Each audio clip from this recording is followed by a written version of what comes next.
ready when you're up. I'm ready. Cool.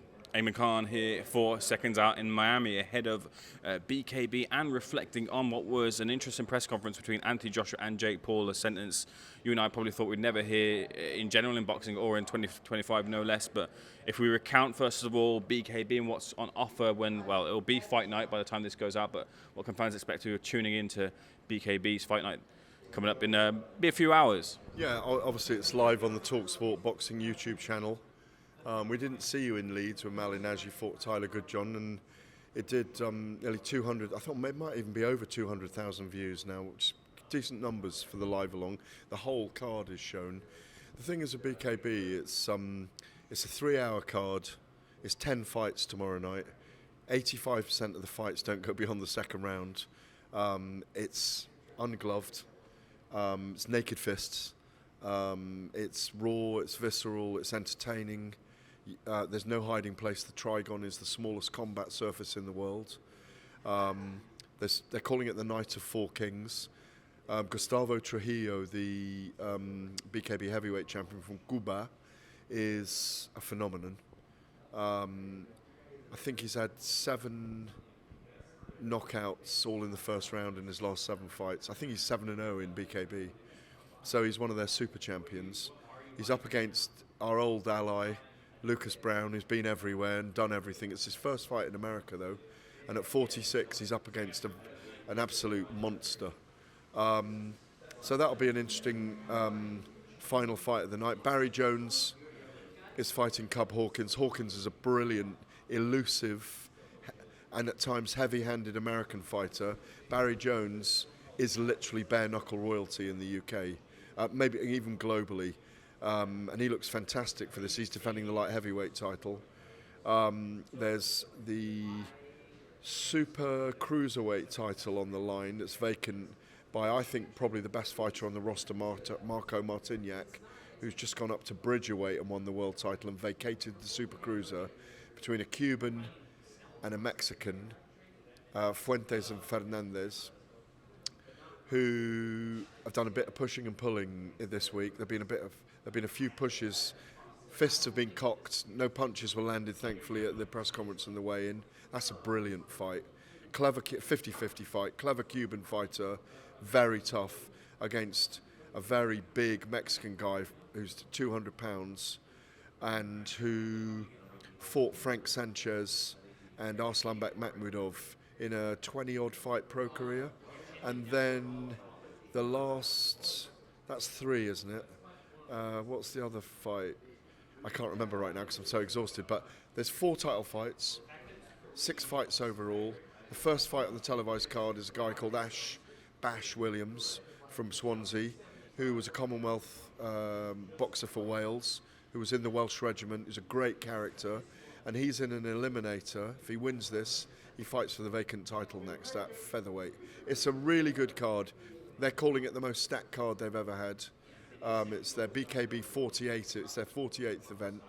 Delighted to be here. Great to be in Miami. It's 28 degrees here. We've had, as you've experienced, it's quite nice leaving the snow to come and be in the sun and watch fights, isn't it?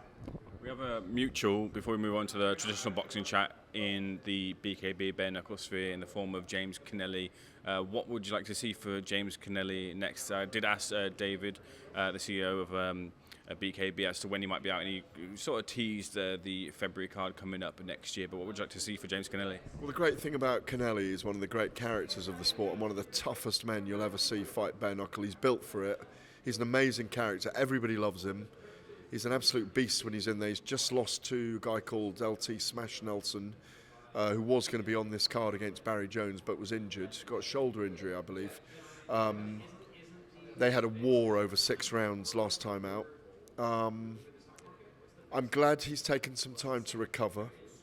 He's a guy that really I'd love to see the British public get behind. He's a bad guy turned good. In fact, I was trying to stir him up to let his hands go against LT Smash Nelson in the build-up, and he threatened to turn on me. Gareth is a brummie. I'm gonna hit you in a minute, Gareth. He's a brilliant character. We love being around him, and I expect him to be fighting. I would think, I don't know this, but there's an event at Indigo at the O2 Arena in February. I'd expect him to be on that card. It's going to be a big card, whatever. So I'd expect him to be on it. Let's move on to the traditional boxing chat. I don't know if it is traditional boxing, actually. We see Jake Paul and Anthony Joshua in a press conference opposite each other. First of all, you had 2 interactions, both with Jake Paul and Anthony Joshua, not only during the press conference to get your questions in, but also beforehand. What was the sense of those two?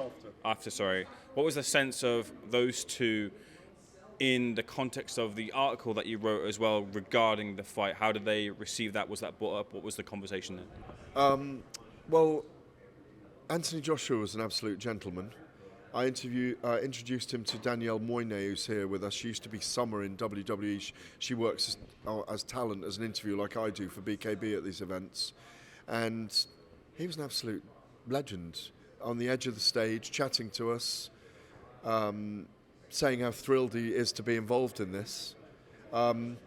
He didn't show any signs that I wrote that column for The Telegraph when I was sitting with you at the Ben Eubank week. We had Nando's, didn't we?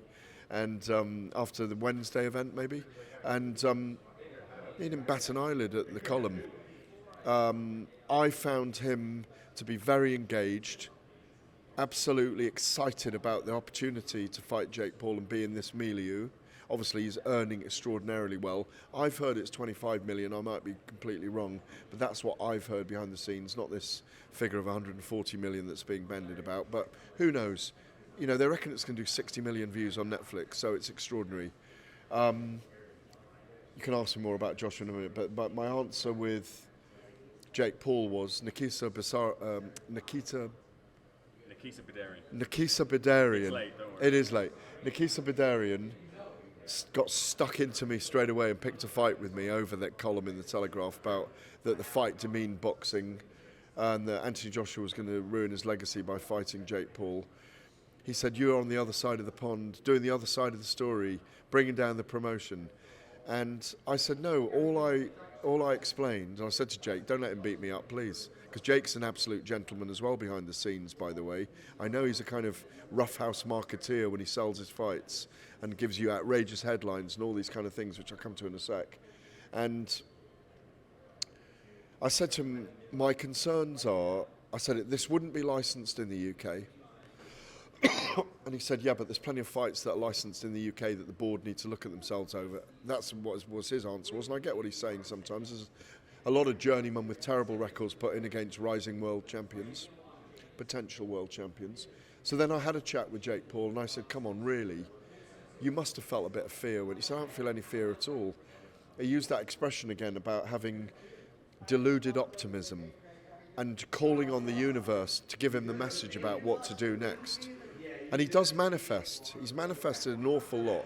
Whether you like him or not, whether you think he's good or not for boxing, he believes that he can cause the biggest upset in the history of boxing, and I think it will be. I mean, remember what a big upset it was when Andy Ruiz defeated Joshua in 2019. If Jake Paul pulls off what we almost consider to be impossible, it will be the biggest upset in the history of boxing. For me, it will be that. So he was talking about that. This was behind the scenes afterwards. And he was saying, I truly believe I can do it. I truly believe I can go in there and do something. And then to that point at the press conference, which you never thought you'd hear him say, and if anyone's capable of manifesting, it's him, when I beat Anthony Joshua, that Tyson Fury fight for him will be gone, and I'll be calling out Tyson Fury, and I'll be taking their souls and stepping into that fight. Now, that's so improbable that Jake Paul's going to call out Tyson Fury if he were, let's say, to defeat Anthony Joshua. Could we really believe that Jake Paul might fight Tyson Fury next year? And Tyson Fury gets the opportunity to avenge, that's what he was talking about, Tyson Fury will get the opportunity to avenge the defeat or do what his brother did and beat me, so not avenge, to do what his brother, but I will avenge the defeat of his brother and I'll beat Tyson Fury. So Jake Paul's got his shtick and his narrative. He's there to shock. I don't think he beats Anthony Joshua. I think Joshua's up for it. You'd have got this message from Joshua as well that he's taking Jake Paul very seriously, in the sense that this is a guy I'm considering as a proper boxer who's a challenger to me. I think I asked him this at the press conference. Would you treat him like any other heavyweight you're about to fight. And he said, yeah, that's what I'm going to do, and I'm going to bust him up. That is what I'll do. I thought it was very interesting today.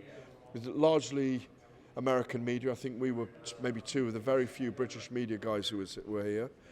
I don't think we'd have come over here automatically if we weren't covering the BKB event as well. We might not have come just for the press conference.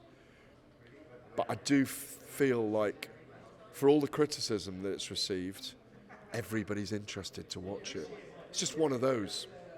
There isn't really much jeopardy. The jeopardy is, can Anthony Joshua get him out of there before 2 rounds, which is what... Does he have to? Yeah, I think so. Why does he have to? He's got to jab his head off and hit him with a big right hand and put him away, or a few big right hands. What's the context of the reaction if Anthony Joshua doesn't get Jake Paul out there within 2 rounds? If Jake Paul manages to go 8 rounds, he's literally won in everyone's eyes. If Jake Paul wins, which is highly improbable, if Jake Paul gets through 8 rounds, people will say it's fixed. Because there's no way he should live for 24 minutes in a ring with Anthony Joshua. You know? I just don't... It's not... It's not... As I say, the word is plausible. It's not plausible. So, Joshua, I think, all boxing fans will want Anthony Joshua to do a number on Jake Paul and do it conclusively and maybe even concussively. And Anthony Joshua's got to do that, because otherwise there will be a loss of credibility. Why is Tyson Fury saying that Jake Paul is going to knock out Anthony Joshua? Is it just a bit of fun, or does he think there's more? It's stickery, isn't it? You know, he's getting stuck into Anthony Joshua. It's a little bit of, what are you doing fighting him? And as Joshua revealed, he'd have been on this Riyadh card, supposedly, on the undercard this week, earning £1 million for the guy was announced. That's just Cheney. What is he, 95 in the world or something? He recently fought Michael Hunter on the Don King card, where Adrian Broner also lost to... Yeah, but where's he ranked? No, I don't know the position he's ranked in, but... Well, Eddie Hearn said he was like top 100 or something. So, you know, I didn't see that Michael Hunter Cheney fight. Did you see it? I did, yeah. What's he like? It was a very easy fight for Michael Hunter. Well, it probably would have been a very easy fight for Anthony Joshua then. Can we just stick on this? If this Jake Paul vs Anthony Joshua fight didn't happen, we would have got this Misfits-esque Anthony Joshua no announcement coming up, and it's a surprise for everyone. What do you think about that, Gareth? What do you think about someone of the stature of Anthony Joshua coming out to no fanfare and a surprise? Would you have been? How would you have reacted to that moment? It's too under the radar. But although good for him, but I think what you got, if you read between the lines, Eddie Hearn and Anthony Joshua probably offered themselves up to be on the Riyadh season cards. The ring, is it a ring card? Yeah, it's ring 4, isn't it? Yeah. On the ring card, to further cement their relationship with Turki Al-Sheikh and cement that 3-fight deal, as it would have been, for the build towards his warm-up fight in February and the fight with Tyson Fury, arguably at Wembley Stadium or Tottenham Hotspur in September. Knowing people behind the scenes in the Tyson Fury side of it, I don't think his side of it is quite done yet. But obviously with Turki Al-Sheikh in town for the whole of that Ben Eubank week, I think there were a lot of talks going on to try and organise that for Fury and Joshua. And we've spoken about this in previous interviews. It is going on behind the scenes. They want to make that fight for September next year. And that's probably the end of its sell-by date. Well, to the end of the year anyway. Because after that, I think it loses resonance. There's people saying now, why have we been waiting 5 years for it? And, you know, why have we been waiting 5 years for it? It doesn't make sense. Joshua was very keen to stress that, one, the British media, and I mean that in a majorative sense, don't give him the credit, and two, that he probably hasn't been given the credit for what he's achieved in his career as a whole so far. What credit would you give to Anthony Joshua should he defeat Jake Paul, as it seems to be that he will? And also, in the context of I asked Anthony Joshua this question. I asked him, of his last 6 opponents, Alexander Usyk, Daniel Dubois, Francis Ngannou, Jermaine Franklin, I might be missing another one there, but those are the type of caliber of opponents he's fought, who would Jake Paul beat? He struggled to answer the question. He said probably Ngannou. I then followed up and said, would Jake Paul win a British heavyweight title, which had been contested by TKV and Clark very soon? He also said probably not. What credit is Anthony Joshua due for beating Jake Paul? That he's a very good businessman. It's not something. It's a chance to market himself in America, to become a bigger name. Because he hasn't been a big name in America, and I think they've been as critical of him over here as they have the boxing fans, as fans have been in the UK. This whole thing, I mean, I get critiqued sometimes for saying that I don't give Anthony Joshua his dues and I run him down. That's not the case. He was an extraordinary pathfinder for bringing fascination and interest back in the heavyweight division and boxing with the British public. He had a fantastic run. The night against Vladimir Klitschko in 2017, 8 and a bit years ago, was one of the best nights I've ever been involved in, working, broadcasting, writing. Tremendous event. But he did lose twice to Usyk. He did lose to Daniel Dubois. He did lose to Andy Ruiz. And at the moment, I think Fabio Wardley would be a hard fight for him. He may beat Fabio Wardley. But I always said this about Anthony Joshua. He might end up with a record of 36-6. Incredibly successful human being. Frustrated with himself. I understood that second night against Alexander Usyk where he was frustrated with himself in Jeddah because he didn't quite get there after 9 fantastic rounds. Where is he in the era, I think we have to ask. People always argue who's got the better resume, Tyson Fury or Anthony Joshua. It doesn't matter, but we do need them to fight each other to bookend the era. I think we need it. They might need it, not need it, but we need it.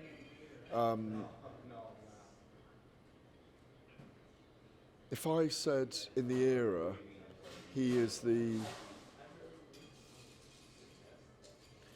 he was dismantled by Daniel Dubois. There was a time when I wanted to see him in with Joe Joyce. He never faced Deontay Wilder. That's gone on for 7 years. Partly their fault, partly his, partly breakdown of communications at the time. If it had been in the Turkey Al Sheikh time, we'd have had it. Well, he teased it anyway, didn't he? Until Parker stopped Deontay Wilder, didn't he? And kind of read the riot act in the beginning of the end. Is he the 4th best heavyweight of this era? Is he the 3rd best? Daniel Dubois? I think you put AJ over Daniel just at the moment, just because the resume isn't quite there yet with Daniel. I don't. He's been a great figure for British boxing. He's done amazing things. He captured a generation. He's a top bloke as well. I've never found him any different from the time he became very big. I think he's always great to deal with. We don't see him very much. You know that. I've moaned at times that it'd be lovely to have a lunch with him, or he doesn't do much exclusively. As I say, today, because he saw that we'd made the effort to be there, I don't know if he gave you a little bit of extra breathing space with him. Probably didn't shout loud enough. Yeah, I'm a Brit, here's my passport. I went over deliberately to speak to him by the stage. I've known him a long time. It's 16 years now. And I think he's wonderful. And good luck to him getting the money for this. I just hope it doesn't go wrong for him. Let's talk about if it goes wrong, because it's a possibility. You mentioned about it being the biggest upset in maybe boxing history, heavyweight history for sure. No, I couldn't tell you that. That's for certain. What are we saying about Anthony Joshua's career if he finds himself with a loss or even worse on the canvas because Jake Paul's landed a a 1 in a million shot against Anthony Joshua. What are we saying about his career? What are we saying about the Tyson Fury fight? If that's the possibility, if that happens on that night. Well, the Tyson Fury fight doesn't work, does it? Or maybe it does. Maybe they say it was just a freak accident or a freak incident or a freak punch. But weird things happening in boxing, you know, and I don't want the unexpected to happen in this. Most people want to see Anthony Joshua rid professional boxing of Jake Paul and his brilliant marketeering ways. It's an anomaly, isn't it? It would be an absolute disaster for his legacy and his career, and a fight with Tyson Fury if he loses. Disaster. Absolute disaster. There's no other way of looking at it. Could the same be said if Jake Paul comes out hurt from this fight? If he gets knocked out and he's hurt by this fight, is it an absolute disaster the same way if Jake Paul finds himself knocked out and hurt? Yes, because it will have been a mismatch that shouldn't have been sanctioned and licensed. And that is my feeling about that. I do think it's dangerous. There's an element of danger in this. But I don't feel like Jake Paul goes in there as a defenseless fighter. Sitting here now and closing my eyes and seeing their shadows move, their silhouettes move, I see a decisive, fast combination of punches with Jake Paul like a sack of potatoes on the floor and the referee stepping in very quickly. And I see it within 2 rounds. Very lastly, Gareth, what of this move to now Alexander Usyk's team? That's now confirmed. He's left Ben Davison. Ben Davison gave the seal of approval to go to that team. Not a seal of approval, but also the recommendation that would be a good choice to make. But Anthony's always sought the opinions of other coaches. He's not kept to one coach. Even famously, he was speaking to Clifton Mitchell, wasn't he, before he stepped into the ring with Alexander Usyk in Tottenham Stadium to get his advice before he was about to fight him. Is the move to Usyk's team, do you think it's a fruitful one? Do you think it was the right choice in amongst a plethora of UK or US coaches who he might have spoken to or gone to? Well, you've got to look at the success of Alexander Usyk and what they are and what they represent as a group. As it gets very rowdy in here with all the bare-knuckle talents and production teams and some of the fighters. Fighters are all in bed, actually, by the look of it. Unless I can see. No, they've all gone to bed. If you can't beat them, join them. It's an age-old thing that great sports people, great champions do when they haven't been able to. He's after that extra. It's a sport of inches, isn't it? He's after that extra little bit. This isn't because of the Jake Paul thing. He was training with them anyway. And it's been a few weeks he's been in camp with them in Spain.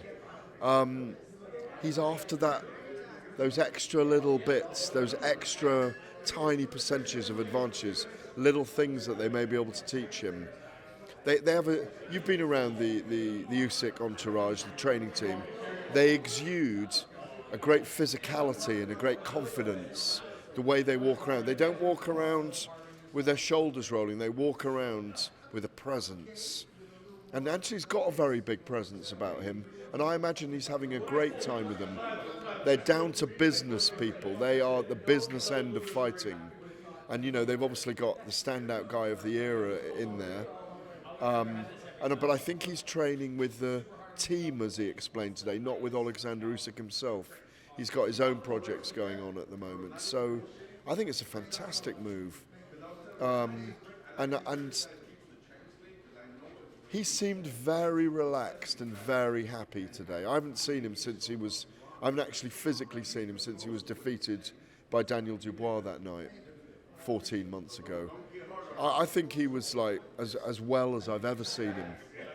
As well as I've ever seen him. But he can ill afford to lose this. That's the gamble.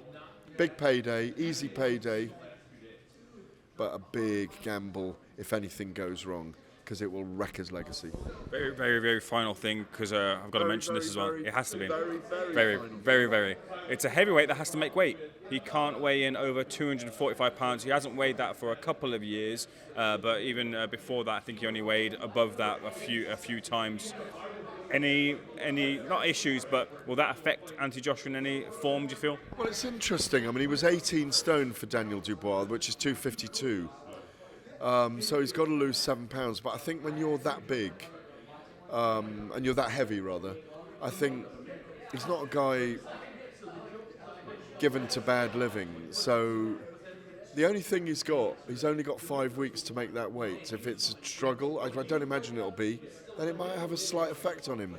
But I think the problem is for Jake Paul, who's been preparing for a 135-pound man. I don't know what he would have weighed, but he probably would have weighed 150 in Gervonta Davis.